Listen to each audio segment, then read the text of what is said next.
Hello, America! My name is Nate Steele, and I am your host for this exciting new venture into the world of televised entertainment, Eclipse, the show so radiant and dazzling you can't look at it directly. Now, those of you at home just hearing about this for the first time might be asking, now Nate, what is Eclipse? Eclipse stands for Entertainment, Culture, and Leisure Interdisciplinary Performance Spectacle Extravaganza. This show is an official United States government-sanctioned event proposed, organized, and executed by our recently appointed First Secretary of Entertainment, Martina Martinez. Ladies and gentlemen, we as a country have faced some extremely tough times over the years. Civil unrest is at an all-time high, and our country is deeply, deeply divided on so many things, like which political parties are fascist and which aren't, which people deserve basic human rights and which don't, are vaccines necessary to maintaining public health, or are they evil communist poisons for the children? These types of questions are keeping me and many, many others across this nation up at night, and the Honorable Mrs. Martinez has said enough. Let not the peoples of America be torn apart over the trifling things, and instead let them join hand in hand and come together over the most sacred, the most universal of languages, music, theater, art. Now, starting here on NBC and every other major news and streaming channel from July 4th to July 15th, 2033, you can catch all-time favorites, rising stars, and complete breakouts alike live on the stages here at Eclipse Studios. We will have performers of every discipline imaginable, and plenty that are unimaginable as well. From music to sport to acting to visual arts, magic, dance, derby, animal training, scientific demonstrations, slam poetry, stand-up, circus arts and puppetry, good old-fashioned storytelling, and so much more. This is slated to not only be the biggest, most highly anticipated and highly televised show in America, but in the entire world. There will be something for every viewer, I personally guarantee it. Eclipse will be packed every single day with performances from your favorite artists, as well as live interviews and behind-the-scene footage of the studios themselves. We want you all to be immersed not only in the artistry and showmanship, but in every single detail in the show-making process. There will not be a corner of the studios devoid of a camera to let you know what's going on, and there will not be a minute of these 2 weeks that isn't full of excitement. To kick things off on July 4th, America's own birthday, at noon, will be the one, the only, Dottie Daffodil performing at the opening ceremony, debuting her new single and the official anthem for this show, All Eyes on Eclipse. Again, that is noon on July 4th, a brand new single from country pop sensation, the master musician sweeping the nation, and the Billboard Top 100 for going on 26 years now, the voice of our generation, Dottie Daffodil. Don't miss out on this one, folks. And finally, what is a show? A true American show, if we didn't finish it off with a bang. Our esteemed Secretary Martina Martinez asked herself, what is the most American form of entertainment? What could we possibly end this ceremony with that would be the truest homage to the greatest of all countries? Well, folks, she had to look no further than the very location of the Eclipse Studios themselves and the gem of the West Coast, Hollywood. That's right, Friday the 15th is movie night, and not just any movie. We will be debuting the never-before-seen flick, The Cost of Glory, the world's first live movie. Now, folks, don't get it twisted. This is not a theatrical production. This is no Broadway, and while we will have shows of that style playing throughout the week as well, this is honest-to-goodness real American cinema. The Cost of Glory, starring the world's most dashing sweetheart, Hatham Walsh, will be acted, filmed, edited, and scored live for the world to see, with nothing more than a script and a couple of rehearsals under their belts. The pressure is on for the actors and everyone in production, but I know for a fact that it will be an absolute thrill to watch them pull it all off. Don't miss it, ladies and gentlemen. Don't miss even a second. 2 weeks of fun and spectacle for you, the American people. So don't just stay tuned, stay glued to that screen. The full schedule of events will be released this weekend, and remember, all eyes on Eclipse.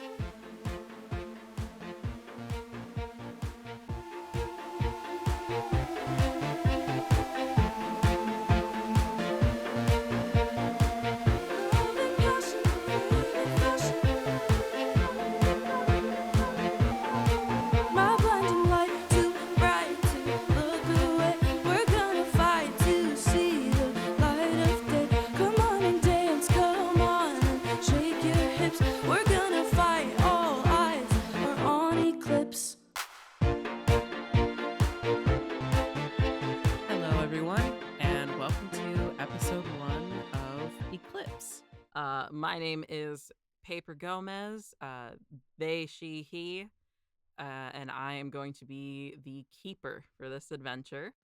Hi, my name's Blake, and my pronouns are he, him, his, and my character's name is gonna be Lyle Sands. And I am Rachel Strange, they, any, playing today Loretta Ripley, practicing psychiatrist. My name is Ari or Andromeda. I'm going to be playing what was her name? What was her full name? Miranda Bale. She's a singer-songwriter. I am Bree, she, they. I'm going to be playing Emmett Keller, a musician. I am Sora, just Sora, and I'm gonna be playing Lilith. It's a blacksmith performer. Oh, I'm just gonna not say anything, obviously. Okay. I'm Julia, she, they. I will be playing Eleanor Wolfhard. She is also a singer. All right. Playing in this happy little game of Call of Cthulhu. Yeah. Yes, we will be playing Call of Cthulhu. What is the 7th edition? Yeah, 7th edition. And because I'm crazy. I don't know when to say no to myself. This is not only my first time DMing this game, it's also my first time playing this game. So I can't wait to cry. yeah, well, if it works out, great. If it doesn't, then we'll have a fun time anyways. So here we go, I guess. I guess you better call Cthulhu. Oh shit, and with that.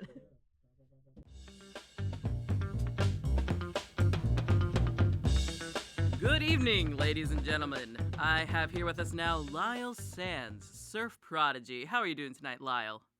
I'm doing most excellent, my brother. How are you doing? I'm doing pretty good as well. Now, Lyle, you are one of the performers here at Eclipse that will be showcasing your talents at tomorrow's water events. Isn't that right? Yeah, that's right, dude. I'm gonna be surfing waves. Waves indeed. And I at least personally want to congratulate you for how well you've been doing. Yesterday, I went and watched the clip of your victory last year at the 2032 Vans Triple Crown of Surfing, and I have to say, what an incredible show. Would you care to talk a little bit about your journey to the trophy? Yeah, I surfed. I surfed like a bunch, dude. I was like in the ocean, and the waves would come, and I was on the surfboard, I'd be like, pshaw! Yeah. Do you have any advice for all the young athletes at home who might be looking to follow in your footsteps? Yeah, basically, just like surf a bunch would be the key, I think. Like, just like get a surfboard, and then you go out to the ocean and pretty much just surf. And if you do that for like 20 years, then you might be as good as me, maybe. So it's about a discipline and sticking to it during... Nah, it's just about surfing, bro. Well, incredible. And it would seem that your career is not the only way you've seen some success lately. Word on the street is you and pop sensation Dottie Daffodil have been seeing something of each other for the past couple of months. How does it feel dating the voice of a generation? Feels pretty good. We just we have a great relationship, and basically we just talk real good and stuff together. Well, I certainly wish the two of you the best of luck. And finally, you have been very open about your faith and, frankly, a breath of fresh air in this sort of hostile atmosphere, both inside and outside of the church. How has your walk with Christ affected your surfing and your life? Well, I just tell everybody, he's there to support me through all my struggles, whether they be with my relationship or with Dottie. And I have to say, shout out to my man JC for supporting me all the way. Well, that is a lovely sentiment, and that just about concludes our time here, Lyle. Thank you so much for sitting down with me here, and good luck on the waves tomorrow. Thank you, bro. It's gonna be sick.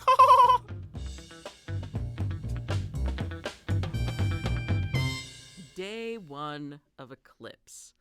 This is July 4th, America's sacred birthday, and you find yourself surfing, as you always are, down at the waterfront annex of Eclipse Studios, just preparing yourself for your surfing that you're doing next week. You walk out of the surf onto the sand, and you see your best friend in the whole world, Darren Pierce, running down the beach towards you and waving at you. Hey, what's up, bro? What's up, dude? Oh, going great, brother. What's up with you? Dude, not much. I just wanted to come down and talk to you for a minute, like... Oh, just to talk to me, bro? Yeah, dude. Nice. Who else would I be talking to, man? Yeah, I don't know. So, I have a question for you, dude. Yeah? You know how I'm, like, I'm gonna be in that, like, what do they call it? The Cost of Glory. It's the live movie they're doing for Eclipse, dude. The one that... Oh. Yeah. The Dottie The Dottie didn't get the role. Well, but, I mean, you know that I got my role, right? So, my body double, right? My stunt double. We were at rehearsal yesterday, and dude beefed it, like, hard, man. Like, his fucking ankle and shit got all twisted, like... No. Like, yeah, dude. No, bro. Yeah, dude. Hell no. Yeah, dude, it was, pretty sad, actually. He was really hurt. But hey, so we need a replacement, right? Like, there's no way he's gonna be able to do the stuff that he needs to do in time. So I was thinking, right? Like, you know, I'm a hot beach babe, you're a hot beach babe, you know, Yeah, we both thanks. got the... Yeah, dude. Dude, you look so good. Dude, you look so good. Are you kidding? No. Thank you. Yeah, of course. I was thinking, like, who better to sub in than you, my main man, Lyle Sands? You Me? could totally... Yeah, dude.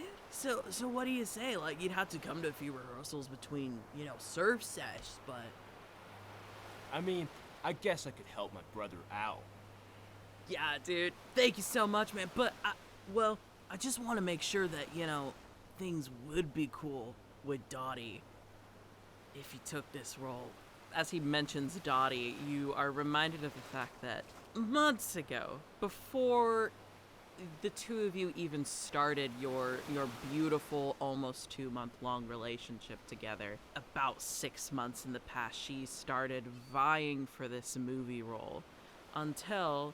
at the last minute, much to her absolute dismay and rage, they gave the role to Eleanor Wolfhard, and Dottie has not been able to let it go, and the fear that you and your buddy Darren here share, would she be able to handle the jealousy of seeing you, her man, take a role in this movie? Well, what can I say? I gotta help my bro out. Dude, you have no idea how much that means to me, man. Thank you so much. And he gives you a big old hug. As you conclude your conversation with Darren, you move on. You make the drive out. It's about a 45-minute drive to Eclipse Studios, the main branch, so to speak, where Dottie Daffodil, your beloved girlfriend, is going to be having her first performance. She is the opening act for Eclipse as a whole. You enter the football arena-sized stadium with the stage in the center, all of the lights and the speakers blaring the background music and the vocals that she's producing.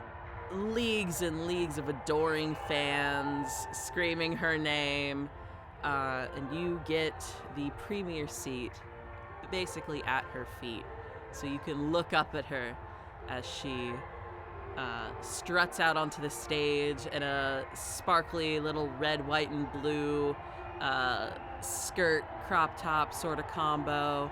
Her beautiful blonde curls flying in the artificial wind, and she blows a kiss to the audience. The music starts, and She's singing and doing her thing excellently as always. When all of a sudden you start to hear a sort of metallic twang and strain as some cable far up at the top of the stage starts to concerningly unwind. Dottie, no! She can't quite hear you over the sounds of the crowd and the music. Unfortunately, it's too late as one of the floating platforms from overhead comes loose and plummets down to the stage, creating a giant cloud of debris and dust.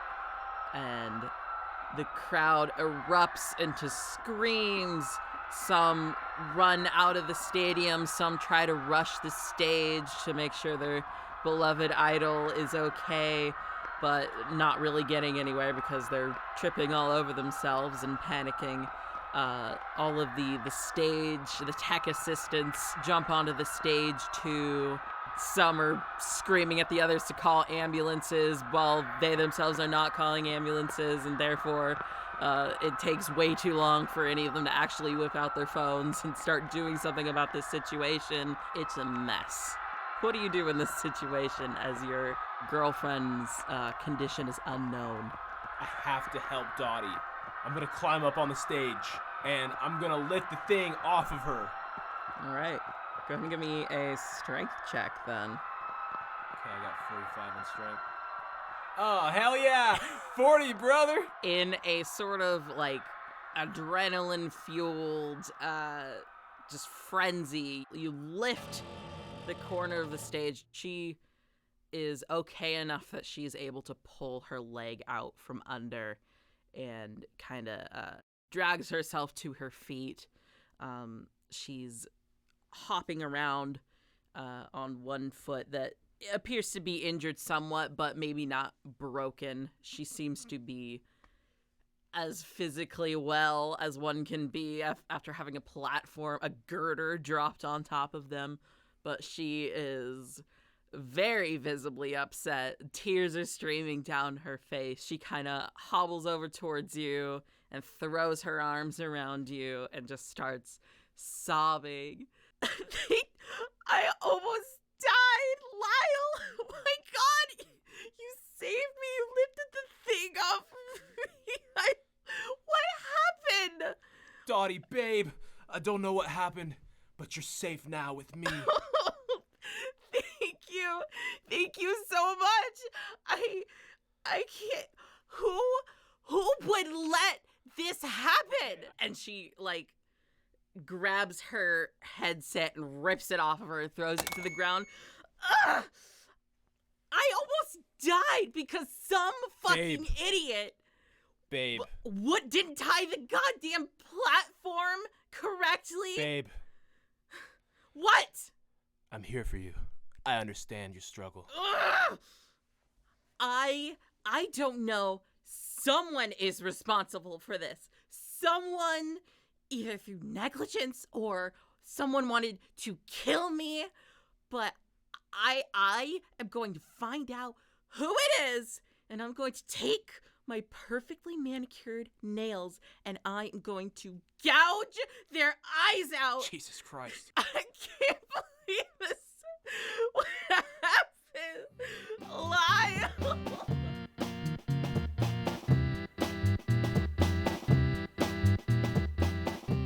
Joining us now is psychology YouTube specialist Dr. Loretta Ripley. Thank you so much for joining me here. We are delighted to have you. Now, word out on the street is that your channel, Stand Tall Psych, just recently surpassed that 12 million subscribers mark. That is just incredible. Congratulations. What do you think has been the most important factor in your success online? Thank you so much, Nate. And it has been quite a wild journey. I think the internet is just ready for using content channels like this for self-improvement and really figuring yourself out. Psychiatry is just not that accessible. So anything that I can do to better the world, it means a lot.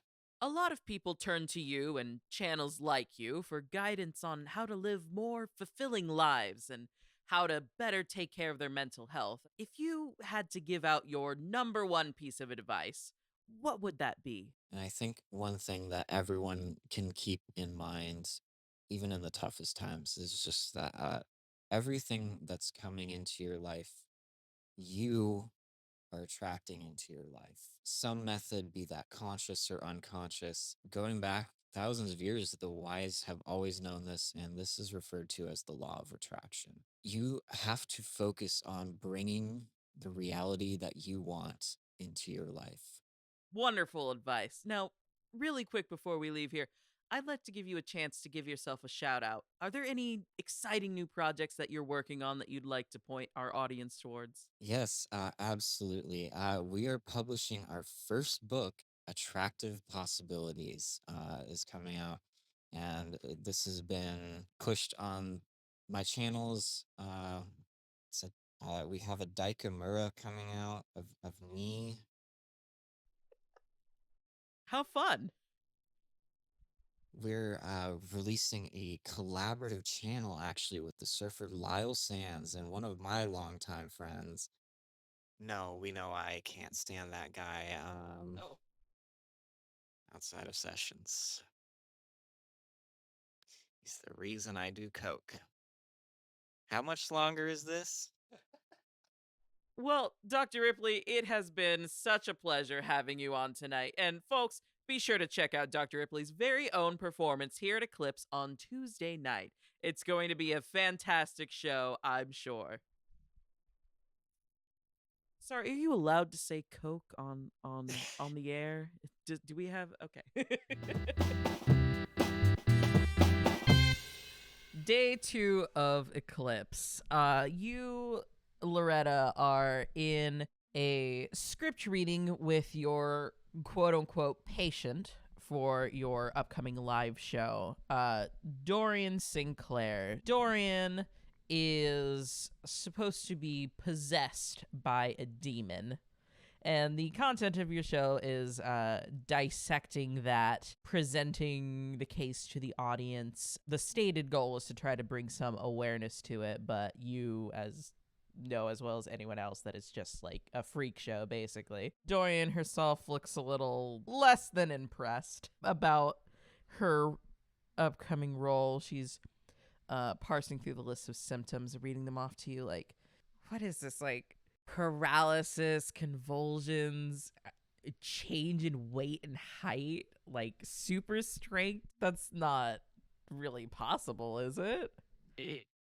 I will say, personally, in my practice, I have witnessed very few things that have bordered on that directly, but it is not unheard of. Really? Yes, abnormal psychology is a very expansive field, and it's entirely possible to be surprised about, what can happen if you are affected by certain illnesses. I mean, really, this is all just in people's head, right? We kind of believe what we want to believe. We gotta see what we want to see. Or are people just like faking this? Well, think about what you're saying. There's the colloquialism, it's all in your head. Have you thought much about what that actually implies? Do you know that your entire reality is in your head? Are your emotions any less real because they're something you feel? That's a little different, though, right? I mean, demons aren't real. Sure, they are. They're a belief construct. Here's what I'm getting at. I know that this is bullshit. I mean, sure, psychotic breaks are a thing, but come on. I'm not seeing where you're coming from. That's not the issue here. I think the issue that you may be having here is it is a matter of degree. I'll give you that.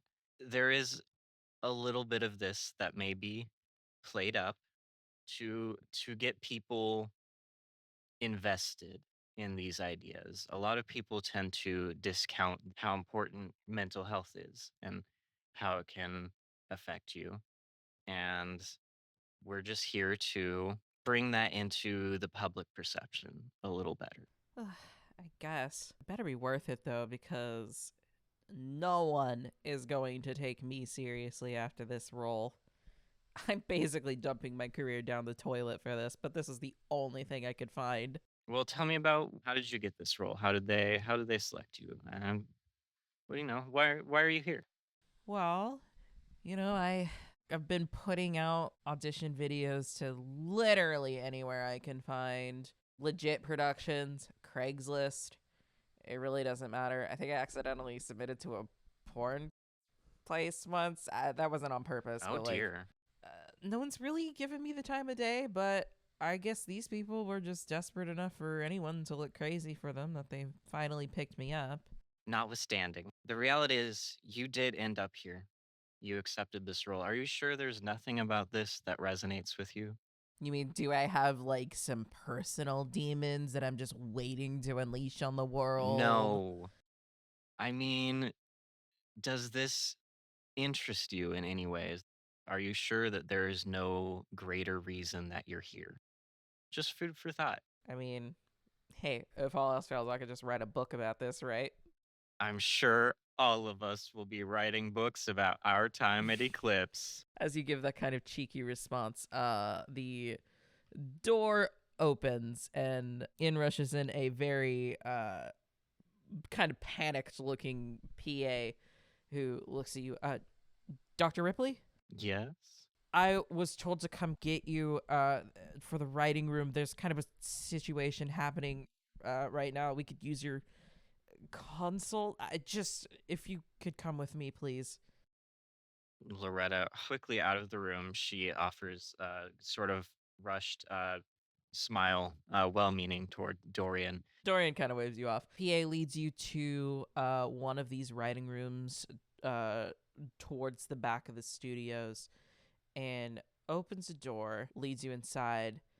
The scene you were greeted with is Ken Omura Michi, a very prominent screenwriter of the past few years, is sitting at the head of the table and having what you immediately recognize as a horrific panic attack. The pages of his script are scattered about him on the table. The other writers unhelpfully standing around and wringing their hands seem almost kind of not afraid of him, but just completely unsure what to do in this situation as he is sitting in his chair, pulling on his hair, muttering to himself, sweating. His eyes are darting around the room. He barely seems aware of his surroundings. Can I roll psychology or psychoanalysis? There you go. There's your B-roll footage. Thanks. Okay, so I got an 18. With a good roll like that, first of all, with your expertise in psychology, you are able to determine that he's not only panicking about something, he is actively hallucinating at this moment. So this is not only high anxiety, this is psychosis. Right. So I tried to gently close in on his space, obviously assessing a little bit about what exactly is going on. And I try to just get the arm of just someone in the room, just ask them, what happened? What happened here?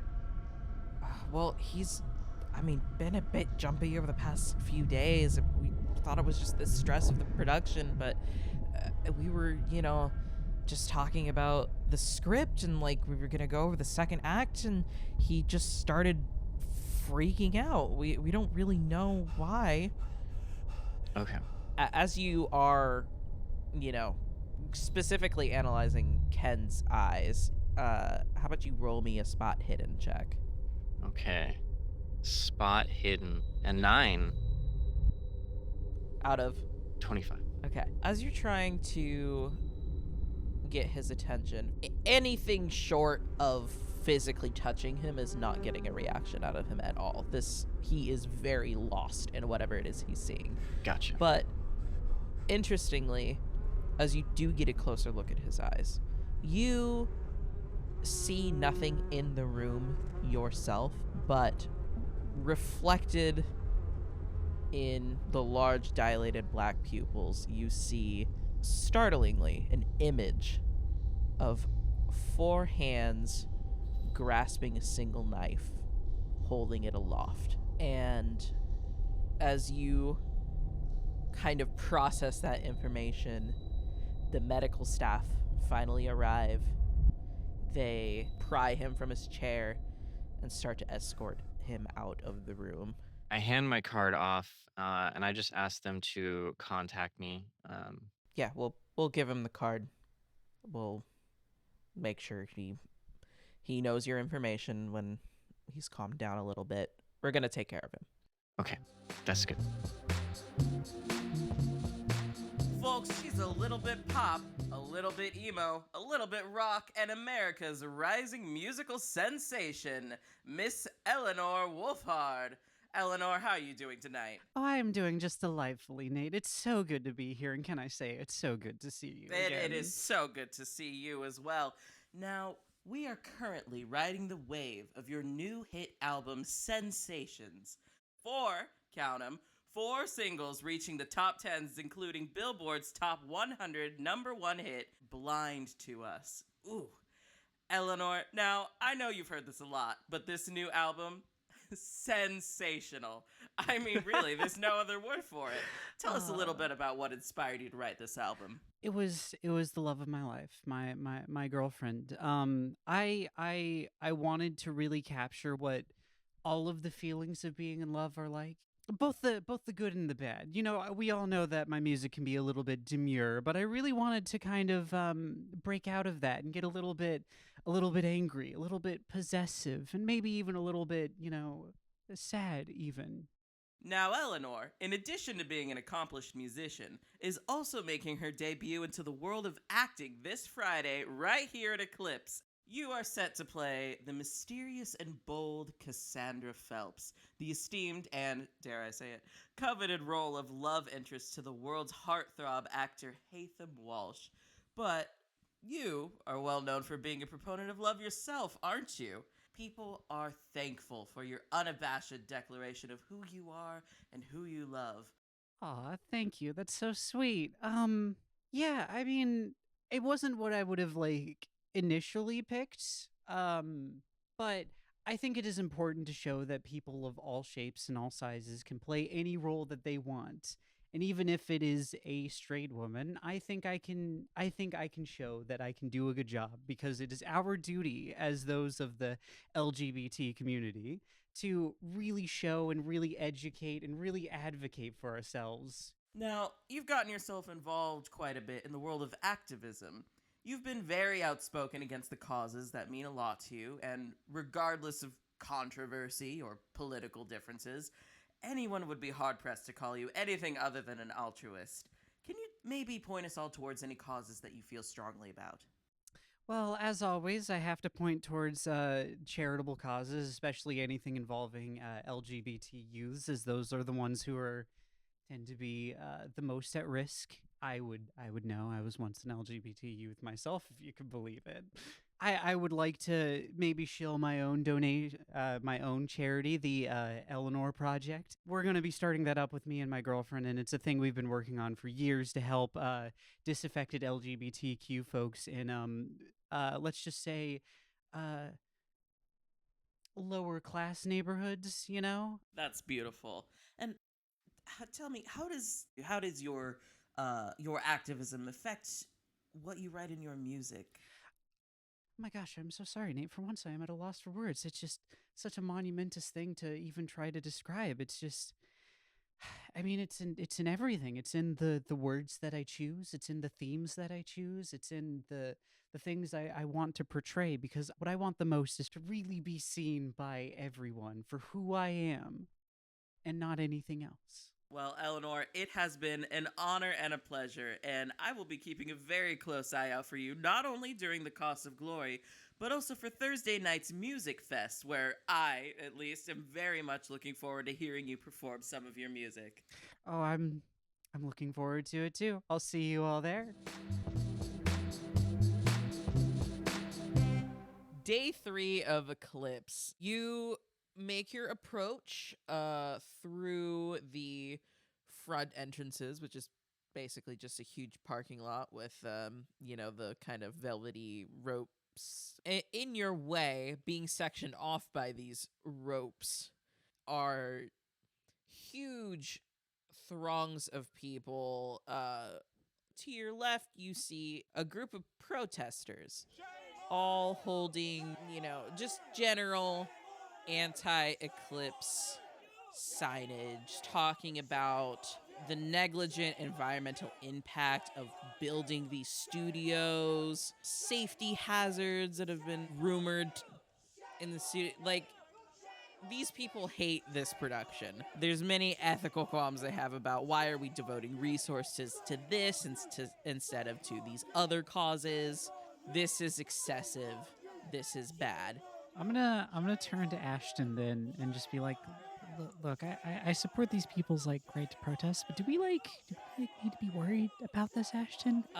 Ashton, your best friend and hired makeup artist who has been with you for the past few years, they kind of poke their head around you and eye up the crowd. But before they can reply, you do look over and happen to catch the eye of the woman with the megaphone who seems to be leading this rally, and she catches your eye. And here we have a prime example of what I'm talking about. Eleanor Wolfhard. She claims to be this beacon for queer rights, and yet wastes precious money and resources, flying her private jet all over the world, dumping pollution into our atmosphere. Okay, you know what? Look, I respect your right to fucking protest, but you know what? I draw the line at the private jet thing. It's not even, like, really a big deal. What have y'all done lately? Have you started a charity for, like, deserved gay youths? Have you raised any money? Have you done anything? Huh? As you, start to go on this tirade, Ashton very quickly tug you along. You hear the sound of the camera shutters grow exponentially louder as the first few words of indignation leave your mouth.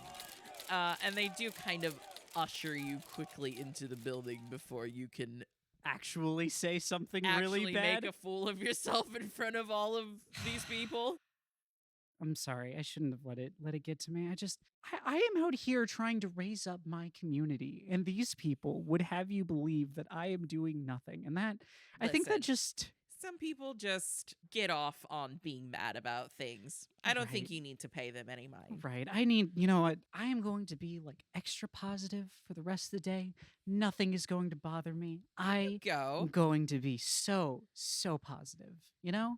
Yes, girl. Let's do it. Listen, you need to get to your script reading, girl. I will see you later. And as you bid your beloved Ashton goodbye, the schedule is tight enough that you do actually need to hurry to. Okay. Yeah. What is your first script reading for The Cost of Glory? You follow the signage to the first sort of conference room, basically, where you are to meet your co-stars and your director and your writer and all these other people that you've been hearing so much about.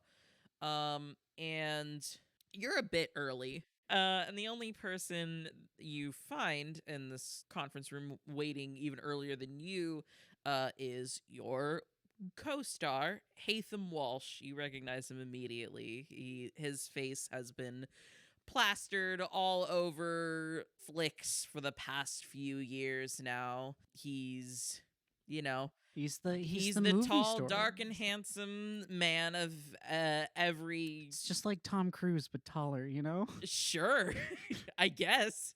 Yeah, he's like a 20 to 30 years younger and slightly more racially ambiguous Tom Cruise. As you walk into the room, you see him poring over his own script. He looks up, sees you, takes his reading glasses off, folds them up, and stands from his spot at the table to come and greet you. Elena, really nice to meet you. Really good to make your acquaintance. I'm really looking forward to working with you. Actually, And I'm looking forward to working with you. Have you gone over this much yet? I know it can be a bit overwhelming your first time, especially in Yeah. as important a role as you got. Admittedly, it Um, is a bit overwhelming. I've never, so have also never really like kissed a guy before, so it's a little, Oh, it's a little bit nerve wracking. I know it's like just for the cameras and all that, but it is like, well, listen, you do it once and you go, oh, that's it, and then you just kind of move on. just keep it like professional. Yeah, Yeah. yeah. And we'll have an I- intimacy coordinator and all that. Course. You know, I've been hearing a couple of things about like some like behind the scenes drama with like the script. I just want to like I just want to know if I should like expect changes from what you've seen so far. Oh, well, I've known Kin for, gosh, quite a few years now. I've always known him to be consistent and, professional. I frankly wouldn't worry too much about it, but, Okay. Anything can happen in a production like this, right? As the two of you kind of chat, get to know each other, other people start to file in. The room is full and abuzz with chatter as people, meet each other for the first time and start talking about the script. You're waiting for not too long before the Secretary of Entertainment and the director of this movie, Martina Martinez, walks in. She is a sort of pleasantly stout, almost matronly looking lady, very girl boss, and a very pleasant grin as she walks into the room and waves at you all. Hello, everybody. It's so nice to have you all here today. I'm so excited to finally be making this happen. You can call me Martina, and I will be your director for this film. There are a few changes to the script. I brought new copies for everyone here, though. And this is only the first act so far. We will get the revised copy of the second act to you as soon as we possibly can. But things have just been so chaotic with this event. Just bear with us for a little bit longer. And as the stack of papers makes its way around to you and to Hatham, you guys take your copies, and the name of the movie is still the same, but that's about the only thing. As you flip through, the original script of The Cost of Glory was, your classic American war film. But this has gone in a completely different and kind of weird direction of what you can only assume is high fantasy. This is a pretty significant change. What are like the production stuff going to look like? Like the sets, wouldn't we have to completely change them? You don't need to worry about that. We're taking care of the sets right now as we speak. All we ask of you is to be a little flexible with the words you say. We will take care of the rest. And I have no doubt that all of you will be able to pull this off. We have gathered the best of the best, and I have complete faith in you all. I'm the best of the best. That feels like a good Finally. place to leave it. Finally, somebody recognizes it. Joining us here at the table now is one of Eclipse's more unconventional performers, the mysterious, the awe-inspiring Lilith. Lilith, how are you doing tonight? Good. Fantastic. Now, for those of you at home who don't know, Lilith has been the pioneer in the realm of blacksmith stage production, a unique kind of performance in which... Oh, actually, how about I just turn it over to you? I'm sure you could explain what you do better than I can. I just make music, I guess, with anvils and stuff. Do you care to elaborate? No. Incredible. Now, Lilith, what was it that inspired you to do this? What was your thought process between pursuing this craft that you love, blacksmithing, and adapting it to something like this, so out of the ordinary? My best friend Sam. And how did she influence you down this path exactly? She just told me I should do it. Now, folks, don't let the glamour and showmanship fool you. Lilith is not just a talent on the stage, but an esteemed craftsman or craftswoman of completely her own merits. I hear your pieces are of the absolute highest tier of quality, and certainly everything I've seen you post pictures of online have been absolutely stunning. Tell us a little bit about your process for making one of your weapons or armor pieces. I just take special care to make the products. Great. Right. As a final thought here, I'm sure a lot of our viewers at home, and certainly I myself, have wondered, well, when the majority of us think of a blacksmith, we think of how they look in the movies, a big, burly beast of a man slaving away over a kiln, but you certainly worked that kiln. But how was it trying to break into such a male-dominated space and carving a name for yourself there? What is the experience of a woman blacksmith? I would imagine the same as a male blacksmith. You just hammer away at metal. Well, that just about concludes our time. Lilith, thank you so much. It has been a pleasure talking to you. And the folks at home can look out for the blacksmithing stage sensation this Wednesday night. Jesus fucking Christ. So, day 4 of Eclipse is the day you first arrive to the studios to check them out. You settle into your trailer, unpack your bags as much as you care to, and you are grabbed by a PA to be shown for the first time around your forge. What you've seen of the Eclipse Studios so far, you're not particularly impressed. You haven't really done a huge live show like this before, but you were expecting it to be a little less shitty than it is. When you arrive at your forge and are starting to be shown around, you can tell that it is nicer than the rest of the studios, but they're not up to your standards. There are still little things that other people might call nitpicky, but are essential to what is really a quite dangerous performance that you do. You do work with live fire and hot metal. The most egregious thing you notice about this stage, though, is even though the two of you are the only ones on set, the forge is on for some reason. You can see an active fire inside of it.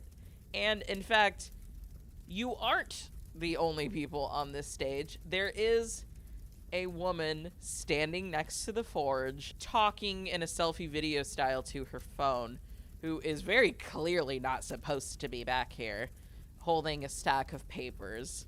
I mean, I'm going to go over there, obviously. I'm going to try and turn off the forge. That takes precedence over everything. Right. Your sudden appearance does startle her enough that she trips and starts to tip backwards into what is essentially an open flame. Well, now I have to try and catch her. She loses her balance, starts to tip backwards, and you catch her before she completely falls into the fire, but she does drop all of her papers into the flames and catches like her sleeve a little bit on fire as you pull her back out. I mean, throw her on the ground. Trying to make sure she doesn't catch fires. So in your urgency to get this random woman you've never seen before to stop, drop, and roll, instead of articulating that to her, you instead just violently shove her to the ground, where she lets out a little yelp as she hits the floor, and the flame does go out. It's not huge enough that she's going to be engulfed, but she kind of looks up at you bewildered like, gosh, you did just save my life, but then you also have just essentially manhandled me to the floor in a very rude way. And as you look at her, and there's something familiar about her, go ahead and roll me Oh, shit. education. Holy shit. Okay. I got a 3 out of 72. Okay, yeah. That's how good I am at educate. Yeah. So you conduct a majority of your like performance art online. So you're pretty familiar with online culture. You recognize her instantly. This is Haley Faith, a very popular YouTube drama channel lady who, I mean, you've never gotten a bad vibe from her before, but she's definitely like paparazzi, which makes you wonder why the hell she's back here. But as she kind of dusts herself off and looks at you and says, well, thanks for pulling me out. You could have maybe not. It's fine. I'm not on fire anymore, and I guess that's what's important. Yeah, I just turn off the forge while she's talking. Okay. You're Lilith, right? You're the main performer here? Yeah. Well, it's good to meet you. My name's Haley. Yeah, I know you. Oh, you do? Yeah. Great. Listen, they told us we could be back here for a little bit. No, they didn't. That's a lie. Oh my god. I'm so sorry. Listen, I saw the stage and I thought it looked really neat and I just wanted to get a scoop for my followers. She like picks up her phone that she dropped and then looks around and goes, the papers are, and she looks and sees the ashes like kind of still curling up in the fire and she sighs and well, I guess that's what I get for snooping. Sorry. I'll just leave. I don't mean to bother you. Do you want a picture? Most people want a picture. Yeah, I mean, that would be nice. You don't mind? Not particularly. Well, thanks. Here. She holds her phone up. She's like stands up on her tiptoes to try to capture you in the frame. Well, I appreciate it. I guess I'll see you around then. Good luck with your show. Yeah, good luck to you too. Okay.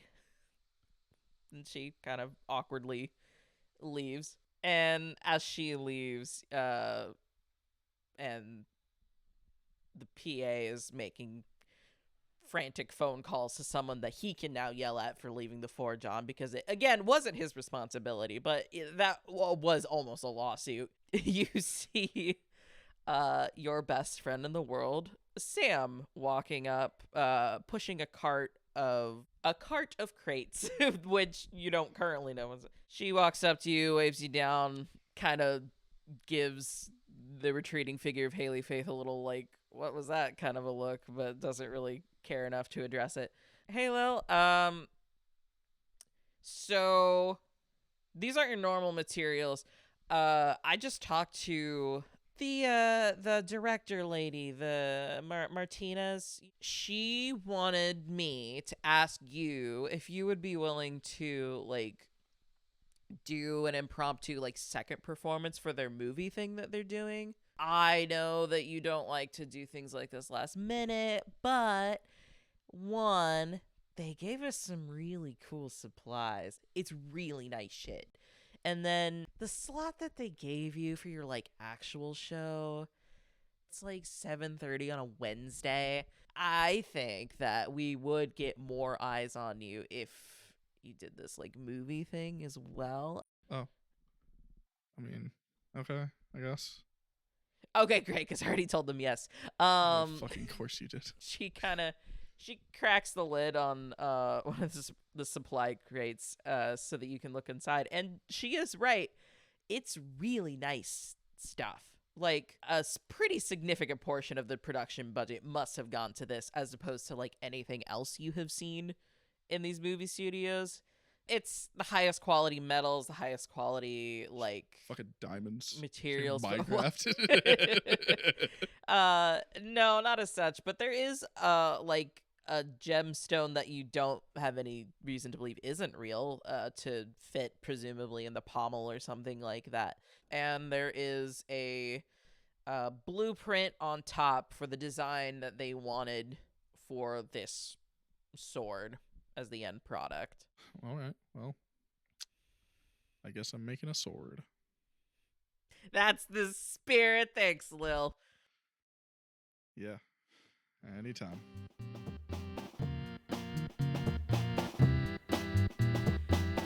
Now, ladies and gentlemen, it is my exquisite honor to introduce you to one of our more up-and-coming acts, the lovely Miss Miranda Bale.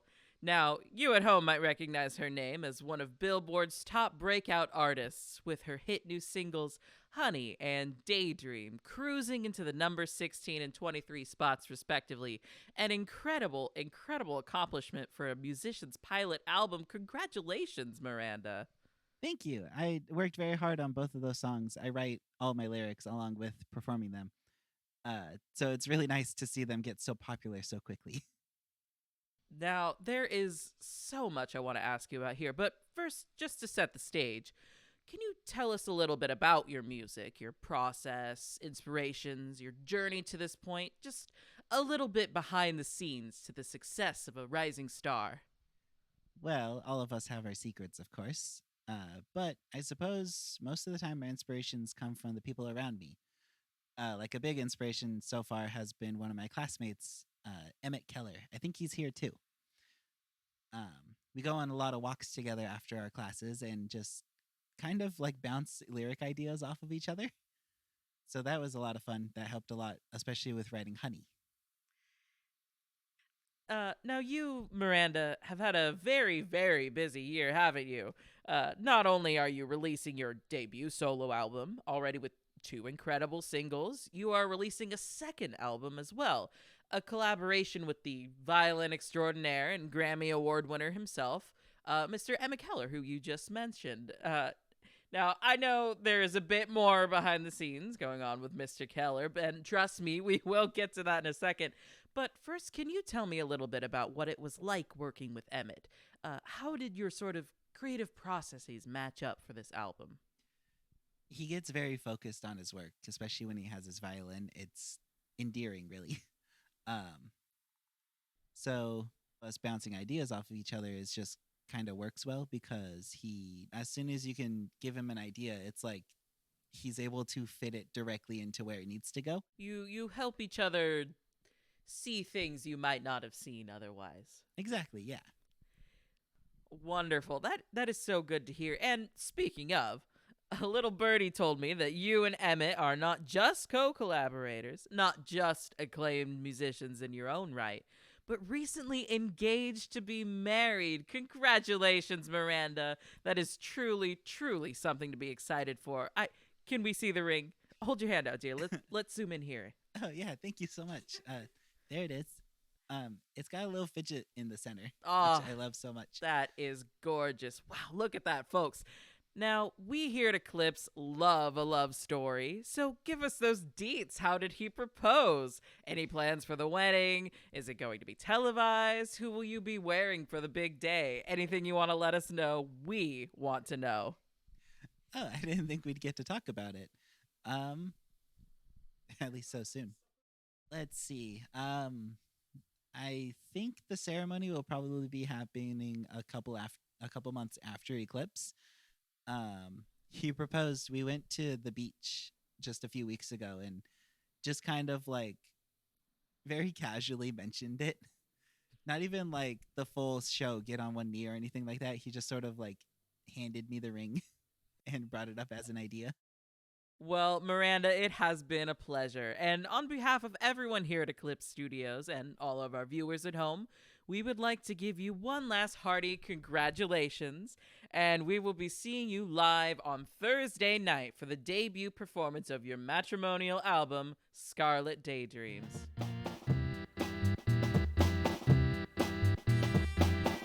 Day 5 of Eclipse. You, Miranda, are sitting in your trailer, just kind of unwinding after your first day there, getting prepared for, your performance later on when you hear a knock on the door. Oh yeah, company. She would sit up, turn off the live stream that she was listening to, and then walk over to the door, open it. It's your agent Mel. She's holding a little stack of papers and she greets you. Hey dear, I'm just don't mean to bother you on your evening off, but I just have a little question for you. A little request from the higher ups at these productions here.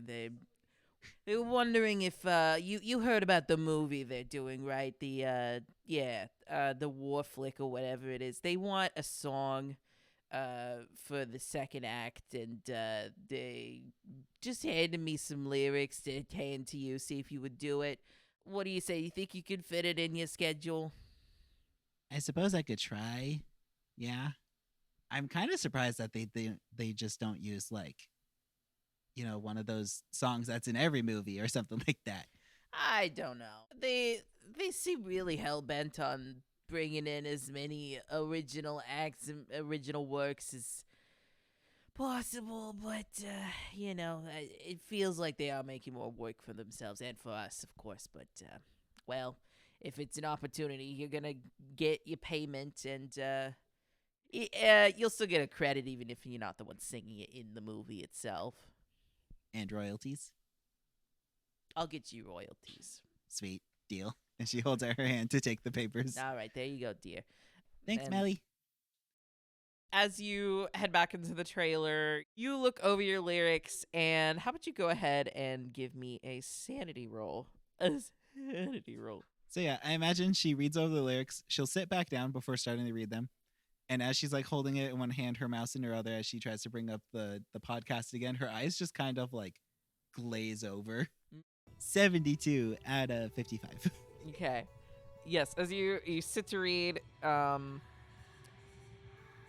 your eyes start to glow over as you first go through it once, go through it a second time. You find yourself getting sucked more and more into it, reading over it many more times than you certainly would have for an initial read through. And your surroundings, though, as you're absorbed in these lyrics, you barely notice them, start to change around you. You were sitting, you find yourself walking down a very ornate hallway. There's glimmering marble tiles on the floor. The walls are cloaked in gold and red velvet and all manner of fineries, of paintings, statues lining the floor, tapestries. This is a very rich, very regal looking palace hallway. Your shoes clack against the tile and echo across the vast walls. You pass by a window that isn't letting in any light because of the thick fog on the outside. And you pass by several sets of closed doors. You hear, so vague as to almost not even being noticeable, whispering as if there were people here at some point, but you can't see them and maybe they can't see you either. You emerge out onto a balcony and look out into this mist that is so thick the world outside of it almost looks blank. And go ahead and roll me a spot hidden. A 20 out of 40. Okay. The muffled speaking from before starts to get a little louder as you emerge out here. You hear a small handful of different voices. You can hear, they're not clear enough for you to make out words, but you can hear the general color of them as they sit and they chat with each other. They laugh. They seem to be celebrating something. then the laughter dies and it turns to something a little more serious, a little more rhythmic, as if they're chanting something. The chanting starts to grow louder and louder, but no more clear, until finally you hear a scream, and projected onto the mist for just the briefest moment, so quick you almost think your eyes were playing tricks on you.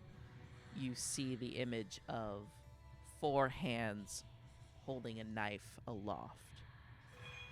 And then suddenly the mist clears and you are looking out onto a beautiful dead city surrounding a lake and 2 twin suns descending into the waters. And then, out of nowhere, you are back into reality, no longer in your sleeping trailer, your living trailer, but in your mobile studio, sitting in front of your DAW, having written the beginnings of some chords for this song that you don't remember doing at all. She's just gonna like blink and rub her eyes and just like, what? Why? Huh? Okay. I'll figure it out, I guess. Probably.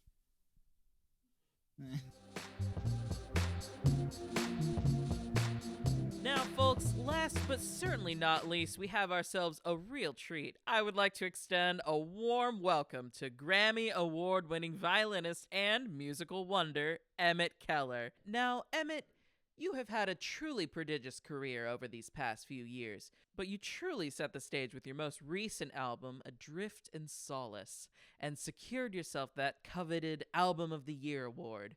Your music tends to have really strong emotional themes, so I'm curious. Can you tell us a little bit about your inspiration for this collection of work? Well, it does happen to be around the anniversary of a tragic accident in my history. And when this time happens to come around, normally I'm really depressive. But this year I decided to try something different and get a little bit more creativity out of it than just wallowing in it.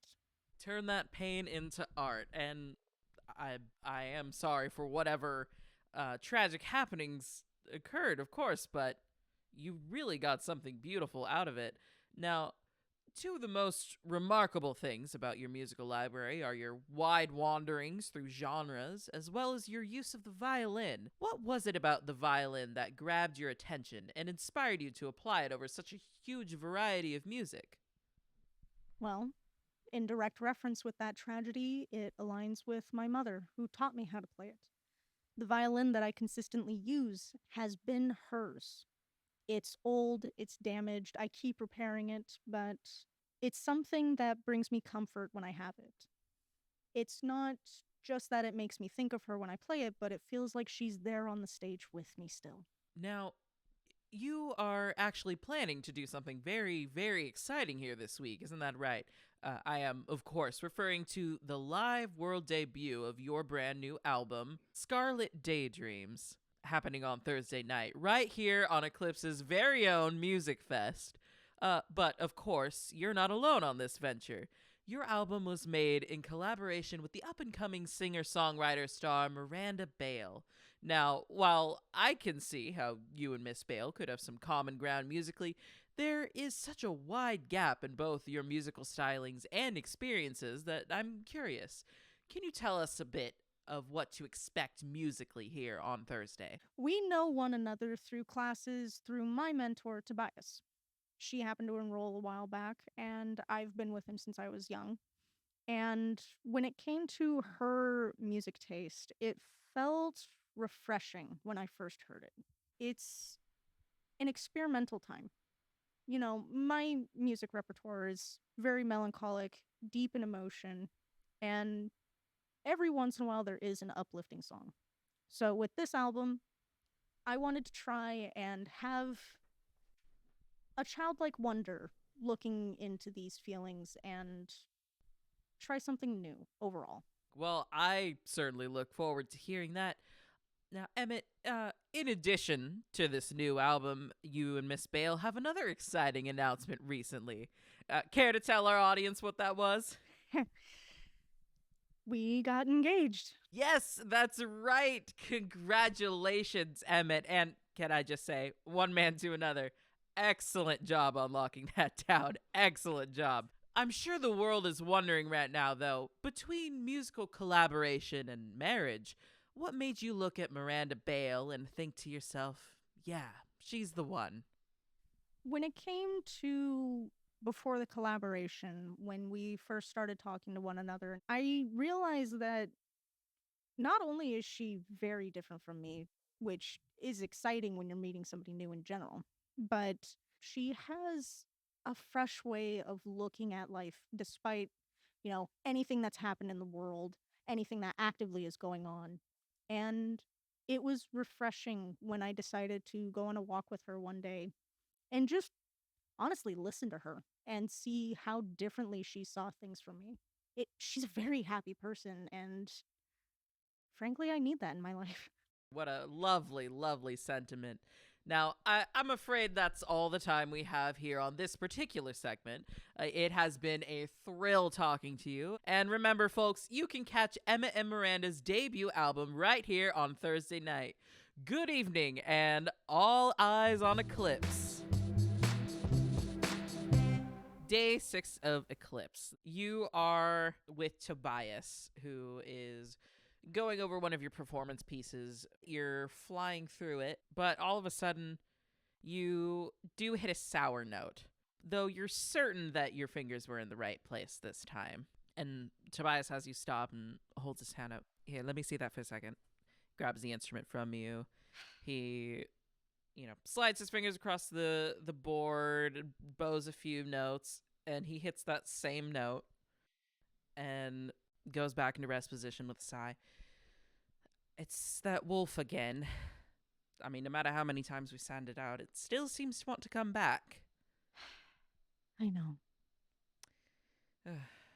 Well, listen, I think that's enough for tonight anyways. Emmett, this performance is really important, not just for you, but for Miranda too. And I know, the marriage wasn't exactly what you had in mind for your future, but I do hope that you care about her enough that you wouldn't want to squander this opportunity for her. You will recover, you're already established, but she isn't. And would you consider a different instrument just for this performance? You know how dedicated I am to this violin. I'm not asking you to give it up. I'm just... How many times are you going to have to repair it, though? It's an old instrument. It has already been damaged by the ash and just by storage. And if it were to break on stage, that would end me. Yes. All right. This once. Just this once. I'll take your mother's instrument for now. I'll give it another look. I'll sand down the wolf. I'll do what I can to get it back into shape. Thank you. Of course. Related, I was approached by one of the, the movie that they're doing, I think the director lady. They're having a bit of a problem with a violin piece that they're doing. You would essentially be a stunt double for one scene. You'd play. I looked over the sheet music. It's really... I'd get to be on the big screen? My face doesn't have to be showing, right? No. Good, that means I don't have to go through makeup. I guess I could. Listen, how about this? I'll try to get your instrument fixed in time for the movie. But I use the replacement for the performance? Yes. I care about Miranda more than I care about some more movie. That's fair. All right, thank you, Emmett. Some choreographer wanted to meet with you, assuming you said yes. In one of the practice room stage. Okay. And as the two of you part and you head over to the practice stage that he specified, there isn't anybody. There certainly isn't a choreographer waiting here for you. You sit and tap your foot for a while, wondering if maybe Tobias got the number wrong or if this is just another typical Eclipse people being flaky and not knowing what's going on. When you do finally see someone walk out, a young man, maybe about 20 years old at the most, coming out from the backstage and looking very much like he doesn't belong here. Hello. Hi. I've been waiting here for quite some time. I was told a choreographer wanted to meet with me here, and I'm gonna be honest, this does not feel like a meeting room for anything. Oh, yeah, well, I'm sure they'll be down here pretty shortly. Yeah, just hang tight. And he keeps as he's trying to give you some generic reassurance, glancing back towards the backstage that he just walked out of, looking very, very nervous. Are you all right? Me, yeah, of course, just finishing up the lights. You hear from backstage an almost comically loud crashing noise. Several empty tin can sounding object falls to the floor in a very loud fashion, and this young man goes, hold on, and darts back. You follow him to the back room. You see him crouching down and picking up a slightly older than kitten Russian blue cat who is looking very grumpy at being held. Oh, hello. Listen, I've been. Please don't tell anybody about this. I've been trying to get the ESA paperwork signed, but nobody's answering my calls, and I've been just trying to keep her here. But this is your pet? Yeah. What's her name? Dia. Hi. And like being polite and trying to offer a handout for sniffing instead of direct pet. Dia gives your hand one almost polite cursory sniff, and then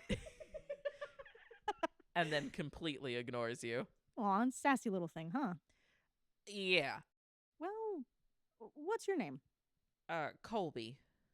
I'm Emmett. I'm gonna be one of the performers for Eclipse.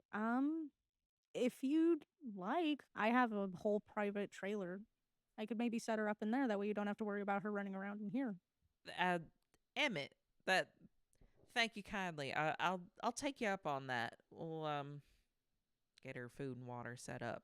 And our scene closes as you give up on ever seeing this choreographer and They ain't fucking showing up. and escort Colby back to your trailer. Day 7 of Eclipse. After the last interview, your interviews with Nate Steele, you all find yourselves sitting in the green room backstage. This is far from the nicest green room you've ever been in. The paint is somehow already peeling.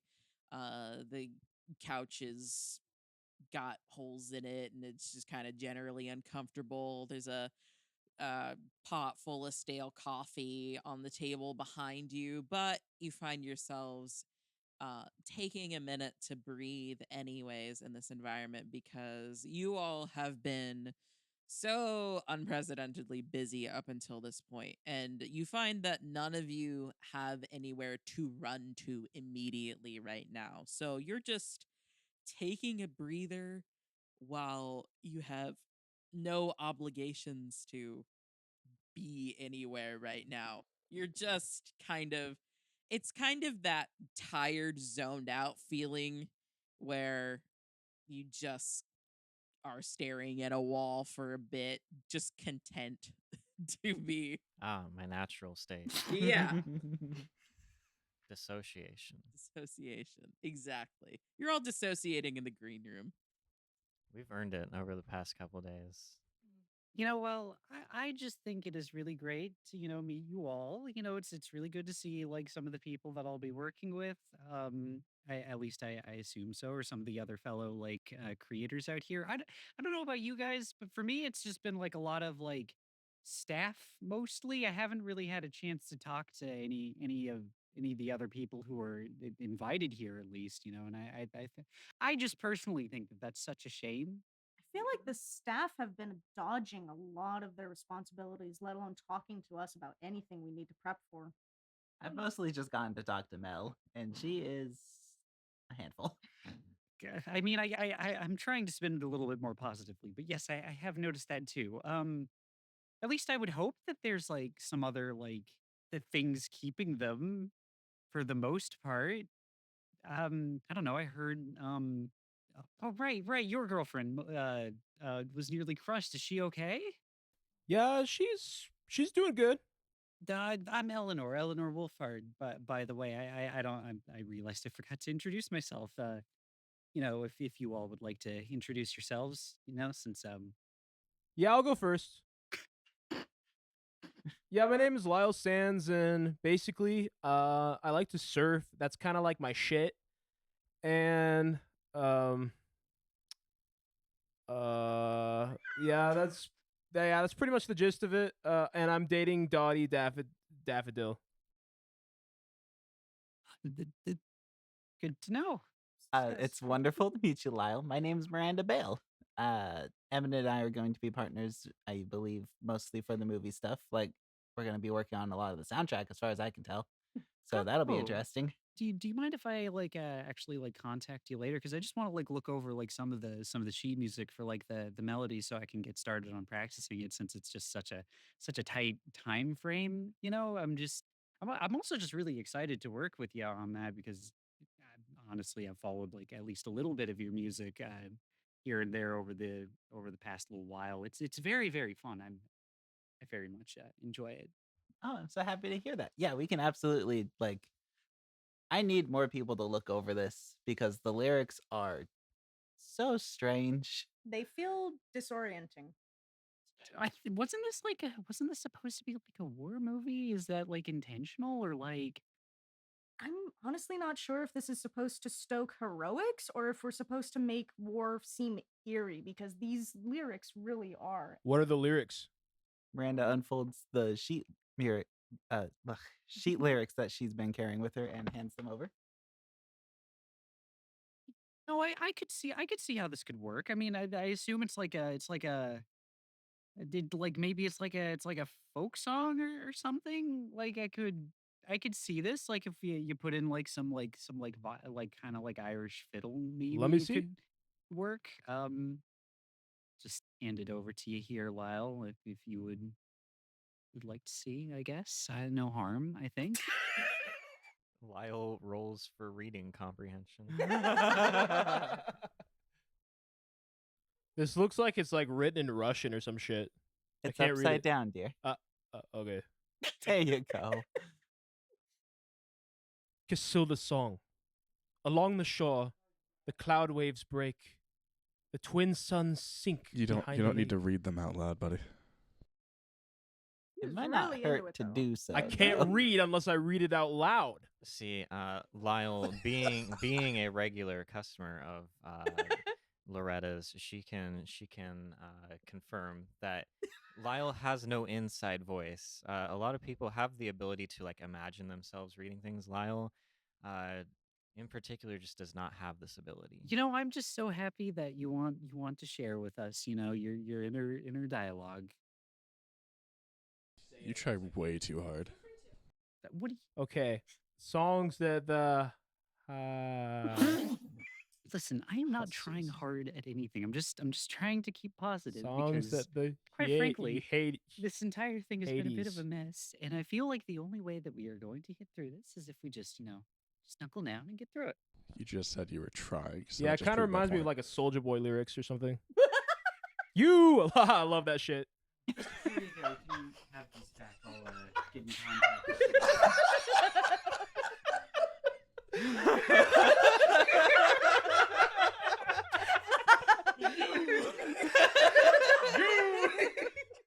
I would be more than happy to just pass the lyrics around to everybody if they want to have a chance at reading it after that stellar performance from our friend Lyle here. And as you all stew on that,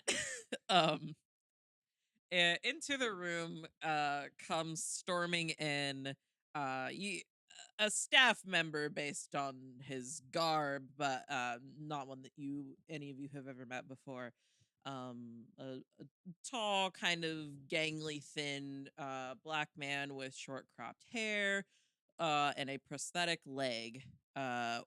Crosses the room towards the stale coffee pot, pours himself a cup, spins around and leans with his back against it and starts drinking. Do you want me to make you a new cup of coffee? Because that one's been sitting there for like I think at least 4 hours. It's pretty stale, and I tried to sip of it, and it's pretty burnt too.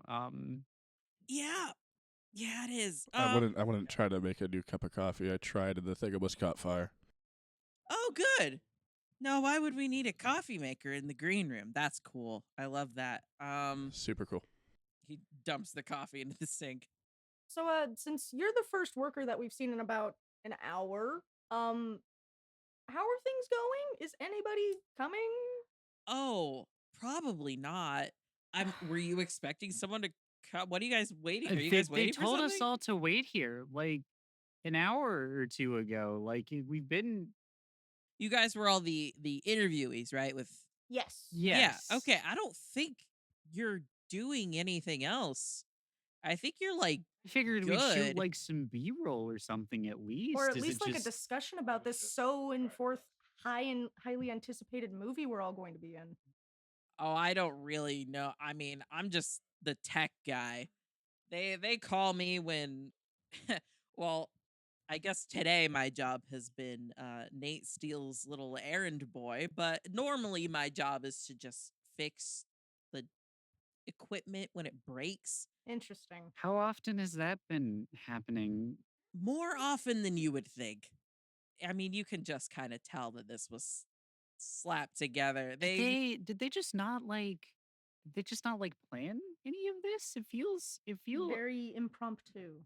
Impromptu is the word for it. Now, I mean, I don't know for sure if this is the case, but I heard that this was only conceptualized, let alone planned, like 6 months ago. That Excuse actually me. checks out. I think I heard the same thing from my co-star, actually, if I'm not much mistaken. It's Isn't that? I mean, but that kind of explains everything. Even a though, right? concert takes more than 6 months to get ready. just for the permits alone. Oh my Yeah. god. I had to step in as like my own tour manager once, and that was, my god, trying to contact every single venue for every single stop of the tour and set things up, and it's awful. It's awful. I'm glad I got a new agent though. They're great. They're great, truly. Yeah, I don't really know anything about that, but that does sound like a headache. But to clarify, no one's on their way here? No, I mean the only thing we have left planned for today, as far as I know, is the party later. Oh, there's a party? Yeah, did you guys not get your invites? I would assume all I of you would guys have are ordered a invited. new dress at least and have it flown in from San Francisco or something, you know? Well, yeah, it was just supposed to be like a week one rap party for the talent. Basically, I don't even think I'm necessarily invited, but I'm on standby to make sure that the place doesn't catch on electrical fire. or Like, something are they like that. providing like food or something? Because I would like, I assume mean, so. Food, drinks, music. as long as there is champagne, I will be okay.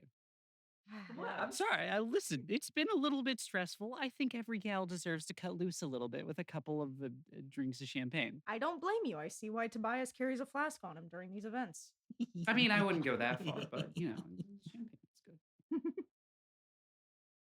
Yeah, well, Is there anywhere else that we're expected, or is there just literally us sitting here while a party is getting ready? I mean, listen, it's also been a long day. I know you guys are like the stars or whatever, but I've already been subject to the whims of a television diva for the past like 8 hours. I would just like to go home. Yeah, I get that you're tired, but like, can we have like snacks or some shit? So there's this wonderful little app called Postmates that I would recommend you turn towards in your time of need. Oh, but like you can't use Postmates. I mean, like it'll dox you usually. Like I've had to oh my gosh, I've had to such an awful time ordering food out from them. Like it's just, I'm sorry, niche problem, I know, but like Yeah. No matter what food delivery service, I always get fucking doxxed because, like, somebody shows up at my house right after. yeah, that is what tends to happen. Yeah. Yeah, fucked, right? Well, listen, I'll send the first PA that I run into your guys' way if I run into one. Also, I mean, okay. Favor for you all though, if there's a kid, not like a kid, but like a young guy running around the studios, kind of curly brunette hair, maybe 20-ish years old. His name eludes me right now, but I've seen that kid. You have? Yeah, If you see him, could you send him my way? I actually haven't seen him in quite a bit. Is something going on? Well, he's not. Okay, I don't want to like alarm you guys. He doesn't actually work here. We've just seen him running around, and he's a little too slippery for any of us to like confront. You know, considering the state of security here, it's not really great. I mean, just look at like all the protesters that they just allowed to be outside of here, and it just Well, like they got the proper permits and stuff. oh, We they can't got really the do anything about that. Yeah, oh, I see. I have 2 questions for you. yeah. What Shoot. is your name and where can you normally be found? Oh, my name is Chad. That's a good name. Yeah. Thank you. You try too hard. I mean, I didn't want to say it, but Listen, I'm just trying to spread positive vibes Yeah, around you said that here. a minute ago. That doesn't change the fact that you're trying too hard. Anyways, where can you be found, Chad? I have kind of a temp office situation at the front, like kind of main entrance. If you ever need to find me for tech related issues, preferably. And this child. And this child, he's not a child. He is a grown man, but he looks, like he still has hope. Oh no. Actually, it's a weird situation. He brought his cat with him, and he said he was trying to get ESA papers. That way, it would be more acceptable. A cat? Yeah, a blue Russian, I believe. Oh, those are so cute. And Okay. actually, considering the time frame right now, he's actually supposed to be meeting me at my RV to make sure that she has her food on time.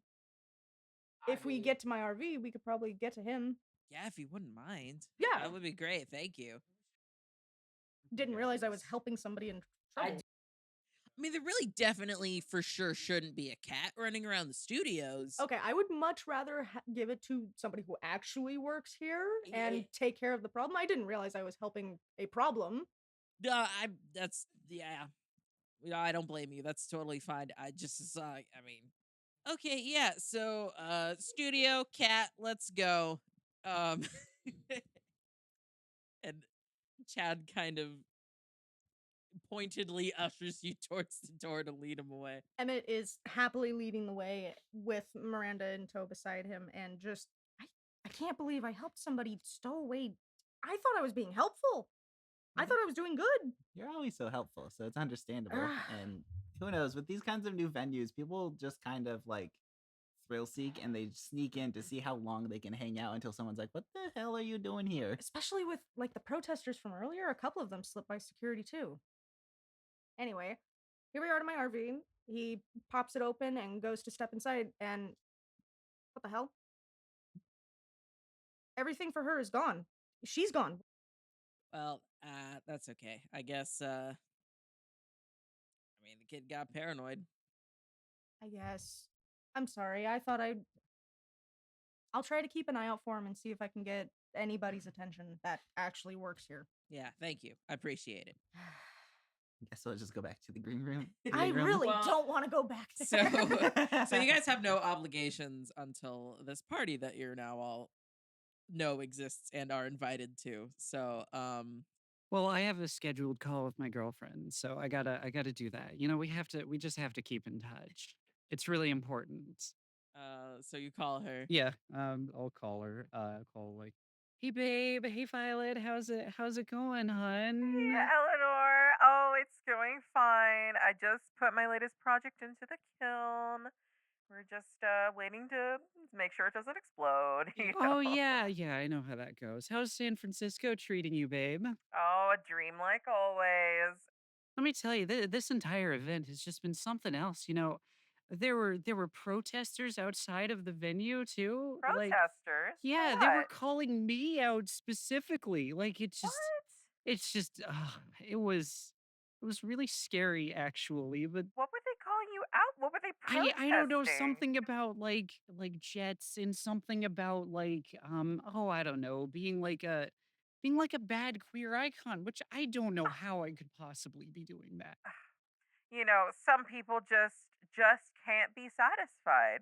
Some people just can't learn to let things go Yeah. and just be happy and live happy. Yeah. So what if I said some things on Twitter that ticked them off? Yeah, and that was like 2 years That ago. was 2 That's years ancient ago. history. Ancient history. Yeah, exactly. Look, I'm really missing you. There's like a party going on tonight that I'm gonna go to. I could have you on a private jet out here in just like 10 minutes. It would only be like a really short flight if you wanted to join me, Oh, but I know, but I do have to babysit this pot. I'm sorry, dear. But I'm gonna be there for your performance on Thursday. okay. So I'll see you soon. That's only I'll a couple somehow more make days. do. Yeah. Well, have fun at your party. Tell Ashton I said hello. Oh, I'm gonna drink all the champagne. You know Drink how I get. all the champagne. Well, I will talk to you soon. Talk to you soon too. I love Bye. you. Love Bye. you. Bye. And No, then you hang up. No, you hang up. Okay. Do any of the three of you have anything you want to do before the party today? Yeah, I do have something I want to do. Okay. I'm gonna face my fears. I'm gonna call Dottie. You're gonna face your fears and call your girlfriend. I'm just kidding. How do you initiate a phone call in a role-playing game? Hey, babe. Lyle? Yeah. Hi. Dottie? Yes? Daffy? You don't call me Okay. Don't call me Daffy. Okay, I'm sorry. That's a duck. I just feel like I'm walking on eggshells with you. What? I just don't know, like, what you want me to say or do, or if you want me to be gay or straight. What? Okay, there's a lot to unpack there. Most importantly, you don't know what I want you to say. You were the one who called me. What do you want? How's your ankle? It's fine. Okay, that's good. Like, could I maybe come over and, like, help you ice it or something? Or do you need anything from me? I mean, are you gonna be weird? Like you're being weird right now? Babe, I don't know why you're saying I'm being weird. I'm being normal right now. Uh-huh. And are you going to continue being normal if you come over and ice my ankle? I'm gonna be normal, but it's gonna be better. Okay, it's gonna be, like, different. What? Yeah. Anyways, I'm gonna be over soon, so you just wait for me there, baby. Okay. I love you. Aw. That's sweet. I'll talk to you soon. She hangs up. Ooh, that hurt to listen to. That hurts to say. The call with Violet was bad in one way. This is bad in a completely different way. Bad in a secondhand embarrassment way versus a verbal abuse way. Who was being verbally abused?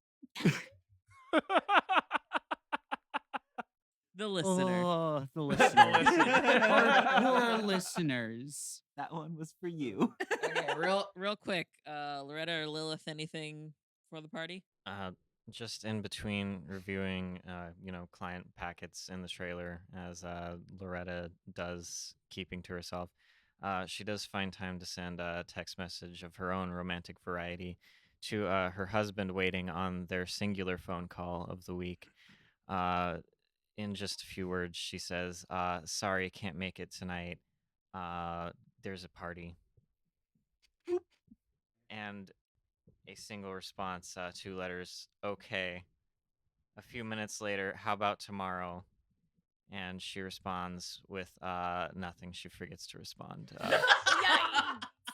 Okay. So party time. Party time. Party time. The little after party's held in a sort of more spacious than most annex near the movie studios proper, though definitely separate from it. No one is going into the movie studio. And it's actually surprisingly nice. There is space cleared for a nice big dance floor. There is nice lighting and nice music. You're not sure if it's a real DJ or not, but it's at least a good enough selection for this. There's people dancing. There's like sort of dressed wait staff carrying around trays with the champagne and the hors d'oeuvres on it, mingling around with the guests. I see. This is where the budget went. This was everything I wanted. I get to drink a little bit. Would any of you like some of this delightful champagne? They got the good stuff. Listen, 86 was a really good year for champagne production, you know? Lilith takes the bottle and drinks some of it while she's talking. See? It goes down really nice, real smooth, you know? I don't remember how much I've drank up until this point, but, you know, it's Plus, you found good. more than just the ball. Oh no, I already drank, I think, like half of it. More than half. Should you be the one holding the bottle, or shouldn't it be the bartender? I mean, I think I just accidentally grabbed it from him. I should probably go and apologize to him, but like he didn't. I think he was too starstruck, if I'm being honest, you know. Oh, I see. Eleanor, Yeah? just wanted to say you're like hella an inspiration to me. You're like JoJo Siwa, but like basically better. Well, I would hope that I'm a little bit better. Yeah. It's like, for me, it's like God, right? And then it's like Joe Rogan. And like Jordan Peterson. And then probably you are next after that. That is very surprising that I'm so high up on that list, considering all of the people you just listed, but I appreciate the compliment. I'm glad I could be the force for good change in your life and acceptance of people like me, you know? I think that's beautiful, and we could all stand to learn from this. I'm just going to start drinking more champagne. Eleanor, have you had any food? I think I forgot. I remember Ashton left me to get he was gonna get hors d'oeuvres, and I was in charge of getting the drinks, but then I got distracted. And Well, here, let's take this from the waiter. As you summon one of the wait staff with the hors d'oeuvres over, you, Eleanor, go ahead and make me what would be spot hidden, I suppose. Check. Okay. Gotcha. That is a 96. I fail that pretty badly. Okay, I'm pretty great. drunk. Suddenly just nosedive into drunk. You don't recognize the face of the woman holding the hors d'oeuvre plate, but you do realize that she kind of is avoiding eye contact with you. Hey, you're being a little bit weird, aren't you? Listen, I understand. I'm kind of a big deal and all that. She rolls her eyes when you say that. I roll my eyes when you say that. Okay, all right. We might have gotten off on the wrong foot, but I think that you and me could be really, really good friends if you just got to know me. And honestly, I think your outfit's pretty cute. You got a good face, and I like your eye color, She looks disgusted that you would say that. I look disgusted hearing that. Sui, it's just because I'm a woman hitting on you. Is that it? Eleanor, back to Earth. Not that it would go anywhere. I am happily in a relationship with my girlfriend who's Eleanor! not here. She's not here. You hear her mutter under her breath audibly, as she throws the hors d'oeuvre tray on the ground, and all of a sudden, all of the adjoining wait staff in the what you had assumed until this point was official staff uniforms also throw their trays down, much to the surprise and dismay of all of the other party guests. There's a slight step to one of the stages that she hops onto and starts chanting into the crowd, "Down with Eclipse! Down with Eclipse! Down with Eclipse!" And you realize that, oh, wait a minute, you do recognize her. That's the protester outside that was heckling you on your first day in. Oh, and I now take him also back, you bitch! Eleanor! she flips you the bird as she continues chanting, otherwise not breaking her focus. And all the other wait staff start chanting in unison as pandemonium breaks out across the party. Whoa. There is pure chaos across the party. At first it was just the chanting and the protesting, right? But then some of the guests got snippy, some of the protesters got snippy back. Now there's fights breaking out across the crowd. There's screaming and broken glass, and there's actual real staff running around looking panicked. And as you